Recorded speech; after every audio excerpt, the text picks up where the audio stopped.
Hello, y'all. Welcome to Bam Bam Raw TV. I'm Bam Bam, aka the 411 Giant. Hit that like button, subscribe, and hit that bell icon so you know my next video coming out.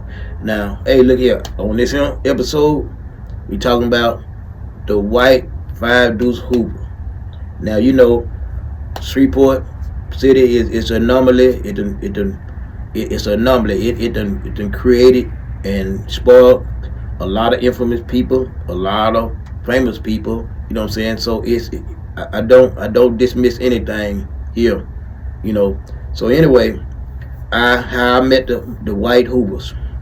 I had white guy had picked up one of my sons and brought him home from school. He was going to school away from school over there out in Cedar Grove, and he brought him home. He brought him down there to us and home, gave him a ride, and so we started talking. I started talking to the little white kid. We started talking and everything. So he started asking, can he come down there and hang out with TT? I said, yeah, man, you're welcome to. So he coming down, and so he started telling us about some Hoovers. There was white boys. I'm like, oh man, them some dudes probably over there playing. I said, them dudes, they playing with something people take for real. I wasn't taking it serious. I said, man, that ain't cool there, man. He said, I said, well, what's going on? What they be rolling at? He said, they over there in Huntington. I said, who? He said, Huntington Park. I said, man, them rich folks over there, ain't it? He said, oh no, they influence, but they all right. They pay bills just like y'all doing going on. I said, yeah. He said, yeah. I said, well, man, what you think the black who's gonna feel about, what you think the black who's feel about that? He said, no, the one guy he named the Hoover guy named. Said, yeah, that's who came over there. He was putting them on. He be coming hollering at them going on. He put them on. And I said, oh, okay, all right. Well, they sanctioned. I guess they sanctioned whatever. So anyway, as time go on, that friend right there ended up catching a charge. And I think he got caught with a gun, and so he had a white Hoover to come find me to burn him out. So the dude came, told me, so he need to be burned out. Going on, gave me his real name and everything. So he gave me real information. So I go down to the parish jail. I'm like, okay, the charge bond wasn't nothing but like I think 500 or something like that. I don't remember, 300, 500, whatever it was. It was pocket change for me at that time. So I went down there to get him out. I said, I'm gonna show him a sure fate, and I'm just gonna get him out. I went on go to get him out, and all the officers, sheriffs and stuff down there, they knew me by name and face, and they're like, what you trying to get him out of? Bam Bam, what's up, God? I said, man, I'm just getting him out. They my little homie, but they didn't trust it, and they would not let me burn him out. So I had to go back, and I had to call my bums, and I had my own buzzmen, my own lawyers for misdemeanor and for felonies. So I called my bum, and I told my bum to go get him. Then when my bum go to get him, they playing some game, and they said it's a hold on him.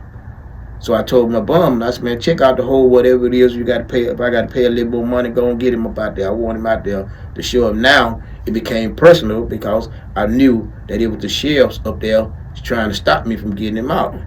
And so I don't know if they were trying to stop me because he was a white guy and I was a black guy, whatever. But still, they was interfering. And now I took it as a challenge. So boom, I got my bum to get him on out. So my bum to get him on out. I get the boy, I get one of his Hoovers to help him out. So now I get him out.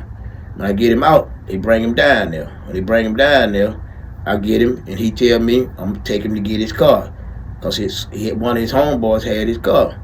So I take him, and he taking me way down. We going down Uri Drive. I said, you said they from Huntington Place? Yeah, but this is where they hang out at.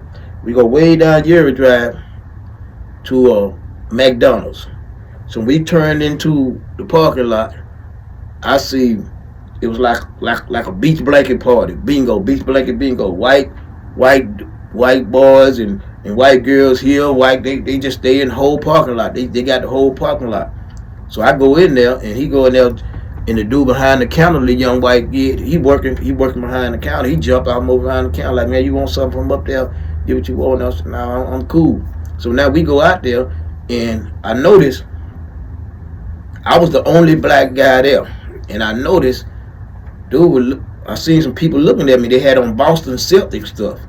White guy, they were looking at me. You can tell when somebody looking at you and they feeling some kind of way. So I said, okay, well, they got something on their mind or they racist or whatever. So now we move on around. We get the thing. So now he get his Mustang. We come on. We get on lead away from there. Now we leave away from there. I said, well, who them guys that was staring at me over there with the bosses? So he said, oh, them Irish, they Irish mobs, huh? He said, yeah, they're in a group called a gang called the Irish Mob. I said, yeah. I said, all right. Then he said, yeah. I said, yeah, they be beefing with us. They be beefing with the Hoovers and the white Hoovers and going on. They don't like the white Hoovers because they said white Hoovers is trying to be black or whatever. So I said, okay. They were steady beefing. I mean, they was banging out with each other and everything, and they was beefing, and they was, I mean, from what I was here, they put their work, and they was taking it serious. So when I went on, so I started viewing them a different way. So I said, okay, maybe that, I heard some of their stories and stuff, and that's when I realized, a lot of things, just because a person got money, don't mean a person ain't got problems. Sometimes, like Big, what his name said, he said, more money, more problem, big and smalls. And you know what I'm saying? So, and these people, and I like, okay, y'all got money, man. Why did you, I'm thinking in my mind, y'all got money. Why is y'all out here in the street banging like this ain't going on? But you can have a lot of things going on where you got money, but you may not have functionality in your household. You may be misunderstood something. So it don't matter. Every lot of different things that we all be seeking for end up making us outcasts, and we look for something to hold on to, and we create something or we become part of something. And they was I gotta get they was banging the Hoovers. So now he started coming down there. So I said, I done seen them together and everything like that. So he said, it's one I want to bring down here. You know what I'm saying? I said, want to bring down. He said, I want you to talk to him, because he wild, he off the hook. I mean, I know you can talk to him because he wild out the hook. I said, well, okay, all right. Bring him on down. You can bring him down. He bring him down. So he bring the little guy down, and I said, he take him in the store. When he take him in the store, he got him in the store and everything. And I like, look here, man. Let me creep up on him and see what he really about, man. So he in the store talking to some other people. I creep up behind him. I grab him around the neck. I said, white boy, what you doing down here, huh? So when I grabbed him around the neck, he ain't moving or nothing like that. I said, you hear me? You don't hear me talking to you? And then I felt something tapping me on top of the head. And then when I looked, I seen the white hand holding the 380, tapping me on the head. I said, look here, man, chill out there. One of my dudes tried to squash, man, get back, got this here. I said, come on, bro. I said, hey, man, I'm just messing with you, but come on here. I said, now, you got the gun, it's your decision going on, but let's walk to this door. I said, you can shoot me and kill me, but trust me, you ain't gonna make it out of here. So you're gonna be done killed yourself at the same time. The choice is yours. So I walked to the door. Two of my people had already looked in there and seen what was going on, so they done ran out the door. So I know by time what time it is. So we walked to the door, and I opened the door. When I opened the door, he seen all the dudes standing there with their weapons. He seen them standing there with their weapon, looking at the door, watching away from him. So I said, now what you want to do, man? You want to kill me and yourself? Or you want to give me the gun and then let's sit here and talk? Because they brought you down here for me to talk to. He said, well, yeah, I think I'll talk. So I got the gun. I told him, I said, y'all bag up, man. This my little dude, man. I like him. Come on. So we walked. Everybody went on to what they was doing. They went on down there what they doing and everything. And me and him started kicking it going on. Then he started giving me a little insight on some of the things that was going on with the 5 Deuce White Hoovers, and he took it serious.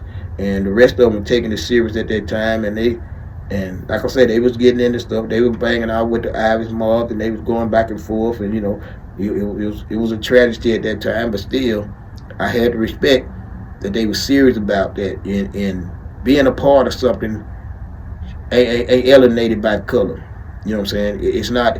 It's put together by your ability to be accepted and loved. If you're an outcast and somebody bring you in, that's what it's about. If you're a white outcast, a black outcast, a Spanish outcast, they bring it in, and that's what a lot of things is when people create these things outside the norm, because the norm don't accept you.